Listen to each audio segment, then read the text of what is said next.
students, this is Dr. Rajneesh, Associate Professor as Noida Institute of Engineering and Technology, Pharmacy Institute.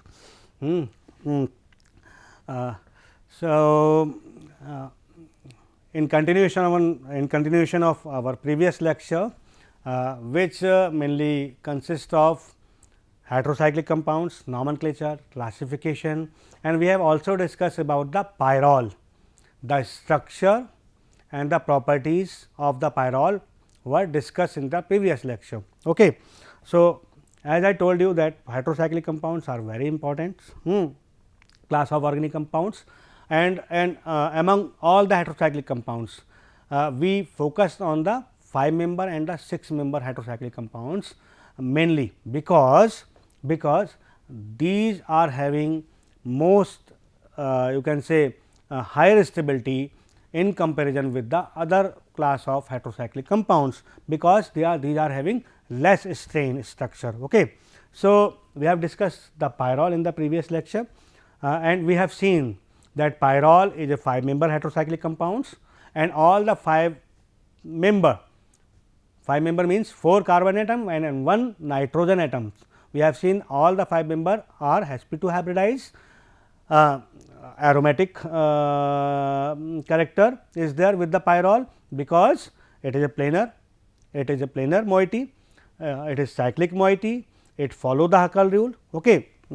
And we have also discussed about the molecular orbital picture of the pyrrole, where we have seen that the because of the presence of p orbitals with 4 carbon atoms and 1 nitrogen atoms, all are having p orbitals which was perpendicular to the plane of pyrrole ring. Okay. Because of that, an electron cloud was formed above and below of the pyrrole ring. So, I have told you in the previous lecture, because of that electron cloud, like benzene, pyrrole will also be gone through electrophilic substitution reaction preferentially. Okay. So, in this particular lecture, we will discuss about the reaction and the medicinal use of the pyrrole. Okay. So, as I told you, the preferred reaction of the pyrrole is electrophilic substitution reaction. Okay. So, again revisiting some of the important point is pyrrole is an aromatic compounds, okay, and it is more reactive than the benzene. Okay. Please remember that pyrrole undergo electrophilic substitution reaction position 2. Just make you remember, we have seen the structure of pyrrole like this. Lone pair is there, 2 double bonds are there. Okay. All members are having sp2 hybridized orbital. Okay. And I told you that position 1, 2, 3, 4 and 5. I told you that position 2 and 5 are equivalent, position 3 and 4 are equivalent. It means, if you go for a substitution reaction, if you go on position 2, it means same, you can go in the same way on position 5, because both are the equivalents. Okay. 3 and 4 are equivalents. So, whenever I will talk about position 2, it certainly means position 5. Okay. At the same time, whenever we will talk about position 3, it ultimately means position 4 also, it also includes position 4. So, I told you that position 2 will be preferred for the electrophilic substitution reaction. Why? Because it will result in the formation of more stable carbocation intermediate. अच्छा, जब हम most stable carbocation की बात करते हैं, तो हमने last lecture में देखा था, एक पॉइंट हमने कहा था कि भैया क्यों मतलब अगर हम 2 पे 3 पे कर रहे हैं, तो हमको ये स्ट्रक्चर मिलता है ना, इंटरमीडिएट कार्बोकेटाइन का जो रेजोनेंस शो करता है, जो डीलोकलाइजेशन शो करता है इलेक्ट्रॉन्स का, उसकी वजह से हमको 2 रेजोनेटिंग स्ट्रक्चर मिल जाते हैं, है ना। अगर हम इसको एक ही चीज़ से दिखाना चाहें तो हम ऐसे दिखा सकते हैं भैया, रेजोनेंस हाइब्रिड आप जानते हैं कैसे दिखाते हैं, है ना। तीन चीज़ें ऐसी है, एक तीन लाइन बनाई, 2 सॉरी तो हम रेजोनेंस हाइब्रिड ऐसे दिखा सकते हैं, ऐसे करके ऐसे बना देंगे, नाइट्रोजन बनाया इसके अंदर, और ये बनाया और हम इसको ऐसे दिखा देंगे, तो ये इसका रेजोनेंस हाइब्रिड है। तो यहाँ पर दो रेजोनेटिंग स्ट्रक्चर मिलते हैं जब हम पोजीशन 3 पे कराते हैं इलेक्ट्रोफिलिक अटैक, जब हम पोजीशन 2 पे कराते हैं तो हमको 3 रेजोनेटिंग स्ट्रक्चर बनते हैं। तो इसको भी हम कैसे दिखा सकते हैं, इसको भी हम ऐसे दिखा सकते हैं, है ना, ये इसका रेजोनेटिंग स्ट्रक्चर हो जाएगा, अगेन ऐसे करके दिखा सकते हैं। तो हमने लास्ट लेक्चर में कहा था कि भैया एक मंत्र याद कर लो, क्या, जिसके जितने ज़्यादा रेजोनेटिंग स्ट्रक्चर वो उतना ज़्यादा स्टेबल, है ना। तो आप देख पा रहे हैं जब हम 3 पे अटैक करा रहे हैं तो हमको 2 रेजोनेटिंग स्ट्रक्चर मिल रहे हैं, 2 पे करा रहे हैं तो 3 मिल रहे हैं। तो ज़्यादा स्टेबल कौन सा हो गया, certainly whenever we go on attack position 2 will get more stable resulting carbocation because it is having more resonating structure. So यहाँ पर हमको स्टेबल, अच्छा कभी ऐसी भी कंडीशन आ सकती है कि भैया जब हमने 2 पोजीशन पे कराया, मतलब पायरोल की बात नहीं कर रहा हूँ, एक जनरल बात कर रहा हूँ, कभी हम किसी मोइटी में दूसरी मोइटी में गए और हमने कहा कि भैया यहाँ पर तो 2 पोजीशन है, यहाँ पे अटैक हो सकता है, तो कहाँ पे होगा। हमने कहा साहब गुरुजी ने बताया, रजनीश सर ने बताया कि रेजोनेटिंग स्ट्रक्चर बना के देख लो इंटरमीडिएट कार्बोकेटाइन के, जिसके ज़्यादा बनेंगे उसमें हम चले जाएंगे, उस डायरेक्शन में रिएक्शन बढ़ जाएगी। लेकिन जब हमने बनाना शुरू किया तो हमने देखा यार, मतलब एक पोजीशन पे कराया तो वहाँ भी 3 रेजोनेटिंग स्ट्रक्चर मिले, दूसरी पोजीशन पे कराया तब भी हमको 3 मिले, ठीक है। तो उस केस में हम बता पाएंगे क्या, नहीं बता पाएंगे। उस केस में based on resonating number of total resonating structure हमारे लिए पॉसिबल नहीं होगा कि हम बता पाएँ कि किस पोजीशन पे होगा। तो वहाँ पर दूसरी चीज़ आ जाती है, क्या आ जाती है, उस केस में हम देखते हैं कि भैया ऑक्टेट किस में पूरा है, किस स्ट्रक्चर में, मतलब अगर 2 हैं यहाँ पर, 2 में से एक में ऑक्टेट पूरा है और नीचे वाला भी अगर 2 बना रहा है उसमें से किसी में ऑक्टेट पूरा नहीं है, तो हम कहेंगे क्योंकि पोजीशन 2 में जो 2 रेजोनेटिंग स्ट्रक्चर बन रहे हैं उसमें एक में ऑक्टेट पूरा है और नीचे वाले में किसी में पूरा नहीं है, तो पोजीशन 2 प्रेफर्ड की जाएगी। और सपोज करिए इस बेस पे भी अगर हम नहीं बता पाते हैं तो हम क्या करेंगे, तब हम कहेंगे भैया दो शर्तें लगाई थी रजनीश सर ने, 2 में तो दोनों एक जैसे ही आ रहे हैं, तो हम क्या करें, तो हम देख लेते हैं कि भैया जो कार्बोकेटाइन बन रहा है उसका नेचर कैसा है। तो हम जानते हैं कार्बोकेटाइन टर्शरी सबसे अधिक स्टेबल होता है, उसके बाद सेकेंडरी होता है, फिर प्राइमरी होता है। तो हम देख लेंगे भैया अगर 4 टोटल रेजोनेटिंग स्ट्रक्चर बन रहे हैं, या 3 बन रहे हैं, या 2 बन रहे हैं, तो कितने में टर्शरी बन रहा है, कितने में सेकेंडरी बन रहा है, कितने में प्राइमरी बन रहा है। और हम 2 अलग अलग पोजीशन पे इलेक्ट्रोफिलिक अटैक करके दोनों के कार्बोकेटाइन का स्ट्रक्चर चेक करेंगे। जहाँ पर अधिक स्टेबल कार्बोकेटाइन बन रहे होंगे, मतलब अगर 4 में से सपोज करो एक पोजीशन पे कराया, टोटल 4 रेजोनेटिंग स्ट्रक्चर मिले, उसमें से एक में टर्शरी कार्बोकेटाइन है, बाकी 3 में सेकेंडरी हैं। दूसरे वाले पोजीशन पे अटैक कराया तो उसमें हमारे चारों के चारों 4 ही बने, लेकिन चारों के चारों में सेकेंडरी कार्बोकेटाइन बन रहा है। तो हम कहेंगे चूंकि सेकंड पोजीशन पे अटैक करने पे हमको टोटल रेजोनेटिंग स्ट्रक्चर मिल रहे हैं 4, उसमें से एक टर्शरी है, नीचे वाले में समय सेकेंडरी मिल रहे हैं, तो हम उसको ज़्यादा स्टेबल मानेंगे जहाँ पर हमको टर्शरी कार्बोकेटाइन का फॉर्मेशन हो रहा है, क्योंकि हमें जानते हैं कि tertiary carbocation is more stable then the secondary. तो ये सारी चीज़ें याद रखनी है 2-3 मंत्र हैं जिसकी मदद से हम ये बता पाते हैं कि कौन सी पोजीशन प्रेफर्ड होगी। तो again come to the point, ये मंत्र याद रखने हैं भैया, कम टू द पॉइंट कि हम भैया कह रहे हैं कि या तो 3 पे हो जाएगा या 2 पे हो जाएगा। 3 पे कराया तो 2 रेजोनेटिंग स्ट्रक्चर मिले, पहला वाला मंत्र काम आ गया। दूसरे पे कराया 3 मिले तो पहला वाला मंत्र काम आया, टोटल रेजोनेटिंग स्ट्रक्चर गिने, यहाँ 2 थे यहाँ 3 थे, हमने कहा साहब ज़्यादा स्टेबल कौन सा हो जाएगा, ये वाला हो जाएगा, क्योंकि यहाँ 3 है, 3 मिल रहे हैं, यहाँ 3 मिल रहे हैं, यहाँ 2 मिल रहे हैं, तो ज़्यादा स्टेबल ये हो गया। सेकंड स्टेप हमने देखा इलेक्ट्रोफिलिक सब्स्टिट्यूशन रिएक्शन का, भैया ये जो बन रहा था हाइड्रोजन, ये फाइनली क्या किया, इसने अपने इलेक्ट्रॉन्स दे दिए रिंग की तरफ और ये भी निकल गया और हमको सब्स्टिट्यूटेड प्रोडक्ट मिल गया। The major product will be this because of the formation of more stable carbocation intermediate. Now come to the one by one. So now in detail. So as I told you in the previous lectures many times कि भैया 3-4-5 reaction आप याद कर लीजिए, knowledge के लिए भी, exam के लिए भी और याद रखने के लिए भी आसानी से। हेलोजिनेशन, सल्फोनेशन, नाइट्रेशन, फ्रीडर काप एसाइलेशन, फ्रीडर काप एसाइलेशन, फ्रीडर काप एल्काइलेशन, फॉर्माइलेशन, ये आपको याद रखनी है। तो एक एक करके हम बात करेंगे, जब एग्जाम में आएगा तो डिपेंड करेगा कितने नंबर में पूछा जा रहा है। लंबा क्वेश्चन है तो हमको एक एक रिएक्शन बतानी होगी, है ना। मैकेनिज्म में जनरल बता दिया, आपको कारण बता दिया कि किस पोजीशन पे होनी है। अब come to the first reaction, first type of electrophilic substitution reaction, that is halogenation. तो हेलोजिनेशन है भैया, halogenation means pyrrole will react with some halogens, okay, halogen के साथ रिएक्शन करेगा और क्या होगा, सब्स्टिट्यूटेड प्रोडक्ट बनाएगा, हेलोजन सब्स्टिट्यूटेड प्रोडक्ट बनाएगा. तो you can see pyrrole is reacting with the halogens. In this reaction, bromine is there as a halogen. It may be chlorine, it may be iodine, it may be fluorine. Okay. So, pyrrole is reacting with the bromine, and what will we see? We can see that substitution will take place at all the carbon atoms. Okay. We are getting tetrabromopyrrole, 2, 3, 4, 5 tetrabromopyrrole. Okay. So, halogenation will occur very easily. The formation of tetrabromopyrrole is also indicating that this reaction is very simple and very fast to complete. Okay. So, pyrrole is reacting, again repeating, pyrrole is reacting with bromine or any other halogen atoms, we will get tetrahalopyrrole. Okay. The next reaction is nitration. So, nitration के लिए भैया एक चीज़ याद रखनी है हमको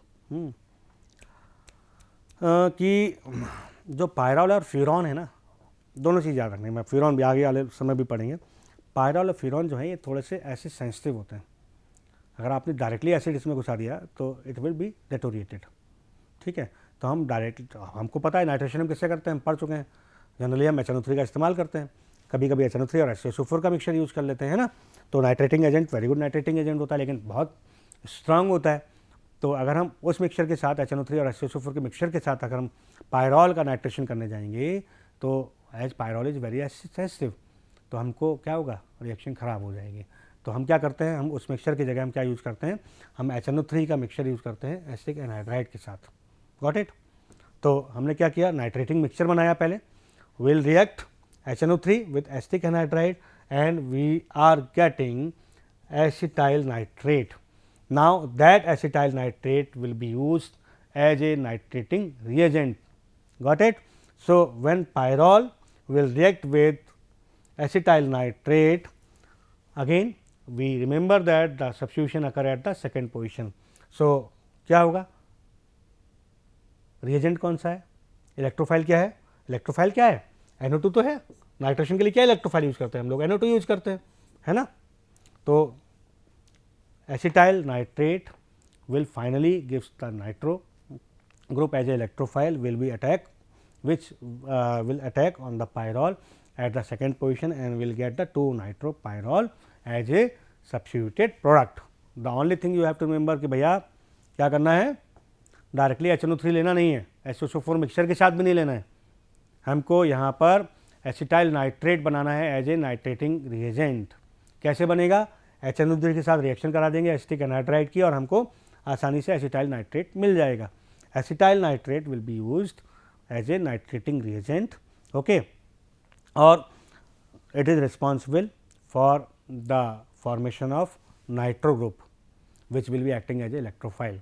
finally attack क्या कर रहा है, नाइट्रो ग्रुप तो कर रहा है, तो इससे नाइट्रो ग्रुप ओरिजिनेट होगा. Nitro group will be attack on the pyrrole at the second position and will get the 2-nitropyrrole as a product, as a substituted product. Okay.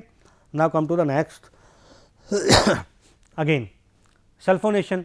तो हम पहले भी जानते हैं सल्फोनेशन के लिए सबसे सूटेबल और सबसे इजीली अवेलेबल रिएजेंट कौन सा यूज़ करते हैं हम लोग जनरली, हम कॉन्सनट्रेटेड SO4 यूज़ करते हैं, है ना. स्विमिंग SO4 भी यूज़ करते हैं, कभी कभार ODM यूज़ कर लेते हैं. लेकिन अगेन मैं कह चुका हूँ आपसे पहले भी, क्या है, पायरॉल एसिड सेंसिटिव है. तो हम अगेन यहाँ पर क्या बचेंगे कॉन्सनट्रेटेड SO4 का इस्तेमाल करने से. तो हम क्या करेंगे, हम यूज करेंगे sulphur trioxide. Okay. For completion the sulphonation of the pyrrole. Got it. So क्या कर रहे हैं, देखिए आप, sulphonation of pyrrole is achieved by reacting it with the sulphur trioxide and pyridine mixture in ethylene chloride. तो हमने ethylene chloride लिया, उसमें हमने सल्फर ट्राइऑक्साइड SO3 और pyridine का मिक्सचर बनाया, उसमें फिर हमने रिएक्शन कराई पायरॉल की. ओके. तो हमको पता है, क्या पता है, इलेक्ट्रोफिल कौन, इलेक्ट्रोफाइल क्या आएगा, इलेक्ट्रोफाइल आएगा SO3H. SO3H यही तो आएगा, ये हमें पता है. जब भी सल्फोनेशन करते हैं तो यही आता है, बेंजीन में भी यही आता था. तो ये कहाँ से आएगा, ये आएगा मिक्सचर्स ऑफ क्या, sulphur trioxides and pyridine in ethylene chlorides, यहाँ से आएगा, reaction will takes place again, preferred reaction will be second, यहाँ पर होगी, SO3H जाके यहाँ पे रह जाएगा, मैकेनिज्म सेम रहेगी। ठीक है, तो फर्स्ट में अब 2 स्टेप की होती थी जनरली, पहले में होता था लैक ऑफ इलेक्ट्रोफाइल, दूसरे में होता था रिमूवल ऑफ द प्रोटॉन। आप चाहें तो इसमें तीसरा मतलब एक स्टेप और जोड़ दीजिए, पहला हो जाएगा जनरेशन ऑफ इलेक्ट्रोफाइल, जिसमें हम ये SO3H या नाइट्रो ग्रुप या भी जो भी इलेक्ट्रोफाइल होगा उसको हम जनरेट करेंगे, दूसरे स्टेप में उस इलेक्ट्रोफाइल का अटैक कराएंगे बेंजीन के ऊपर, और तीसरे वाले में हम प्रोटॉन को रिमूव करा देंगे, तो फाइनली हमको सब्स्टिट्यूटेड प्रोडक्ट मिल जाएगा। ध्यान रखना है pyrrole second position will be preferred, इतना याद रखना है। तो pyrrole when reacting with the mixture of sulphur trioxide and pyridine in ethylene chlorides will give pyrrol pyrrol 2 sulfonic acid as a substituted products. Now coming to the next, that is Friedel-Crafts acylation reaction. So acylation, we know that what will be the electrophile, RCO, this will be the electrophile. ये कहाँ से आता है, हमें पता है कहाँ से आता है, कहाँ से आएगा, है एसिटिक एनहाइड्राइड यूज कर लीजिए आप, आराम से बन जाएगा, है ना। तो सारे में वही होता है रिएजेंट्स। तो reaction of pyrrole with acetic anhydride under the heating condition give the 2 acetyl pyrrole. तो ये पहले स्टेप में एसिटिक एनहाइड्राइड से हमको एसाइल ग्रुप मिलेगा, that is RCO group, which will be acting as a electrophile. That RCO group again as an electrophile will attack on the pyrrole on the second position in the same manner as the other electrophile will attack. Okay, so जब हम गर्म करेंगे दोनों को तो हमको मिलेगा 2 acetyl pyrrole, again second position, इतनी बार रिपीट हो गया है कि सेकेंड पोजीशन याद हो जाना चाहिए, है ना। Now come to the next and very important reaction, that is diazotization. Okay, so जब हम डाईएजोटाइजेशन की बात करते हैं तो हमको क्या चाहिए होता है, हमको डाइजेनियम सॉल्ट चाहिए होता है ना। डाइजेनियम सॉल्ट मतलब कुछ भी ले लीजिए आप, बेंजीन डाइजोनियम क्लोराइड ले लीजिए, बेंजीन डाइजोनियम ब्रोमाइड ले लीजिए, बेंजीन डाइजोनियम सल्फोनिक एसिड ले लीजिए, है ना। तो डाइजोनियम सॉल्ट कुछ भी हो सकता है।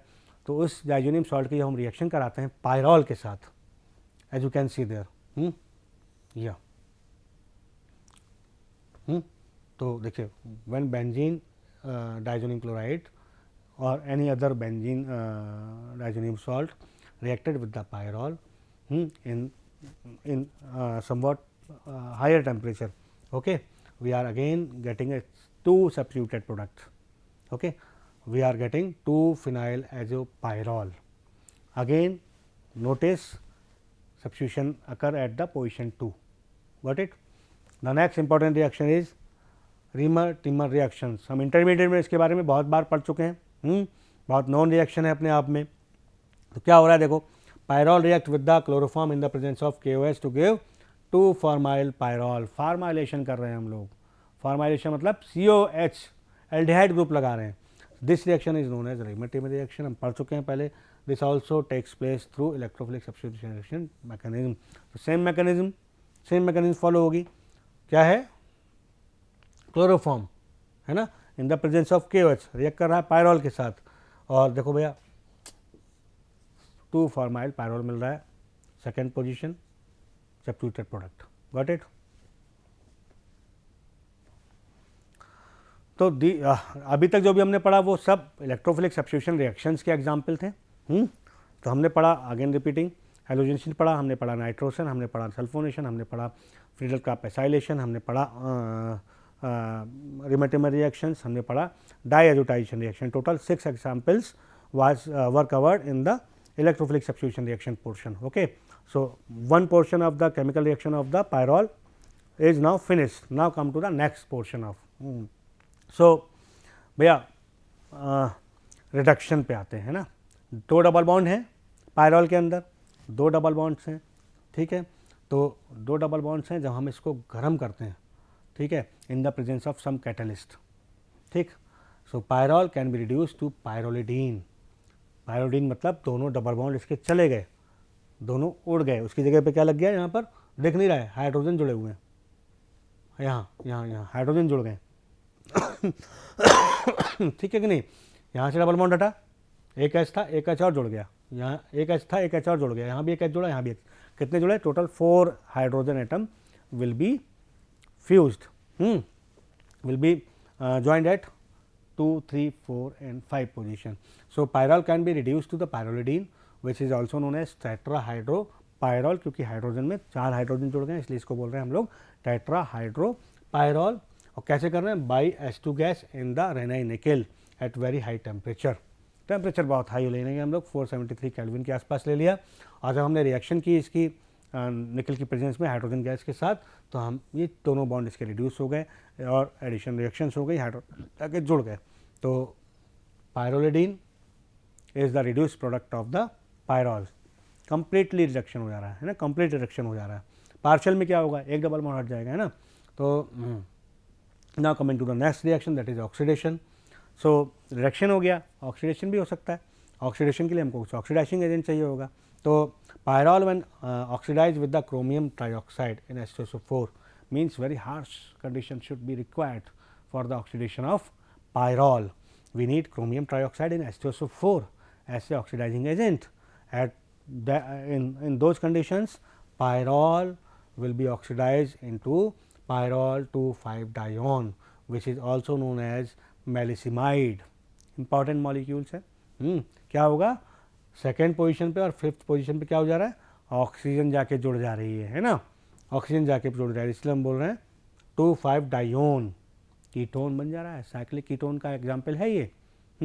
याद रखेंगे, मेलिसिमाइड। Okay okay, now so this is all about the chemical reactions given by the pyrrole.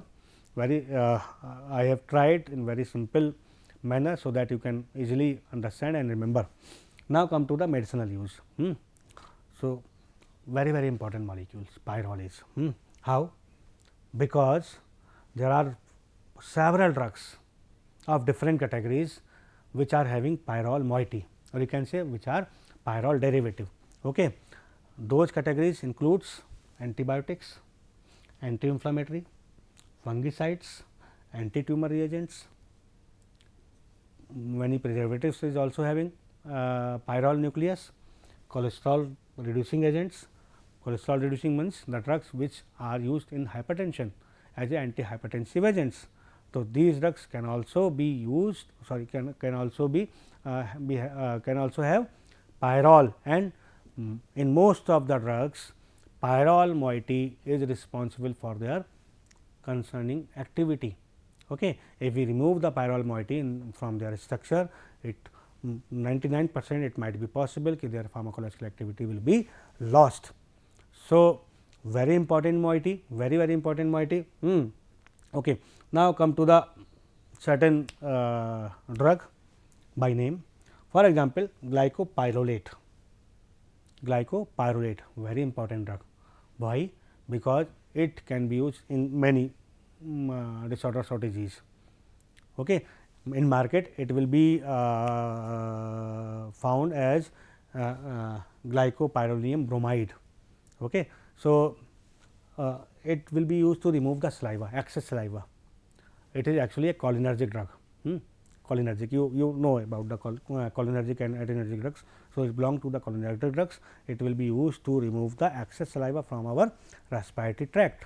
कुछ लोग होते हैं ना जिनका कफ नहीं जाता, कफ जाता ही नहीं है, कितना भी कोशिश कर लेते, दवा लेते हैं, तो उस केस में हम क्या करते हैं, ग्लाइकोपायरोलेट देते हैं। किस फॉर्म में देते हैं, ग्लाइकोपायरिलियम ब्रोमाइड की फॉर्म में देते हैं। Got it.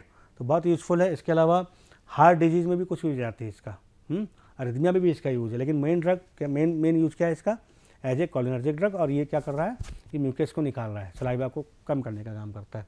Next important category की ड्रग है एटोरवास्टेटिन। बहुत बड़ा ब्रांड है ये, है ना, बहुत ही बड़ा ब्रांड है और स्टेटिन कैटेगरी में आता है। ठीक है, स्टेटिन जितने भी हैं हम जानते हैं, स्टेटिन क्या करते हैं, कोलेस्ट्रॉल को कम करने का काम करते हैं, है ना, कोलेस्ट्रॉल को कम करने का काम करते हैं। अगर कोलेस्ट्रॉल को कम कर दिया तो क्या होगा, बीपी कम हो जाएगा, है ना। वो पुराना अगर हम लोगों ने पढ़ा है कार्डियोवैस्कुलर सिस्टम, तो हम जानते हैं कोलेस्ट्रॉल बढ़ जाता है तो क्या होता है, हाँ, जो ब्लड वेसल्स होती है उनका इंटरनल डाया कम हो जाता है ना। कार्डियोवैस्कुलर डिजीज़, बीपी बढ़ सकता है, बीपी बढ़ सकता है तो क्या हो सकता है, इस्केमिक डिजीज़ हो सकती हैं, है ना, मायोकार्डियल इन्फेक्शन हो सकता है, एथेरोस्क्लेरोसिस हो सकती है। कोलेस्ट्रॉल इतना ज़्यादा खतरनाक होता है। तो अगर कोलेस्ट्रॉल इतना खतरनाक है तो उससे लड़ने के लिए तो महान योद्धा चाहिए। तो एटोरवास्टेटिन मतलब शानदार ड्रग है, ये कोलेस्ट्रॉल को कम करने का काम करती है, एंटी हाइपरटेंसिव है। फिर आ जाइए ऑन्डेनसीट्रॉन। अच्छा मैं भूल गया, this is the structure of glycopyrrolate और as I told you glycopyronine bromide, you can see bromide is there, this is the structure of that molecule. You can easily see the pyrrole ring, okay, you can say tetrahedral pyrrole ring, okay. Now come to the atorvastatin, मैं बता चुका हूँ, this is the structure of atorvastatin, okay. Now come to the next category, that is ondansetron. तो बहुत ही important drug है, क्योंकि इस class में एक ही 2 ड्रग हैं इस तरह की। ये क्या करती है, अगर कैंसर के जो पेशेंट्स होते हैं ना, कैंसर के कीमोथेरेपी होती है, कीमोथेरेपी के बाद उनको नौसिया और वॉमिटिंग बहुत ज़्यादा आती है, बहुत ज़्यादा आती है। नॉर्मल केस में भी कभी हम नौसिया या वॉमिटिंग बहुत ज़्यादा आ रही है तो ondansetron is a drug of choice, इसको हम लेते हैं और ये नौसिया वॉमिटिंग को रोकने का काम करती है। Got it. फिर आती हैं 2 ड्रग, दैट इज़ कैप्टोप्रिल और इनोलाप्रिल। तो प्रिल जहीं भी आएगा तो आप समझ लीजिए ये इसकी जो क्लास है वो है एस इनहिबिटर, एस इनहिबिटर है, ठीक है भैया। एस इनहिबिटर्स हैं जितने भी प्रिल हैं, कैप्टोप्रिल और इनोलाप्रिल एस इनहिबिटर्स हैं।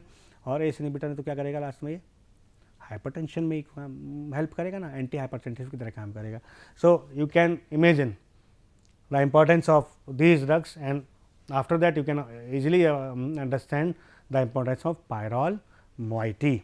सो आई होप कि I was able to make you understand about the reaction of pyrrole and its medicinal use. So, dear students, thank you so much for now. In the next lecture, we will meet you with the some other topic in the same heterocyclic compounds. So, thank you so much. Have a nice day.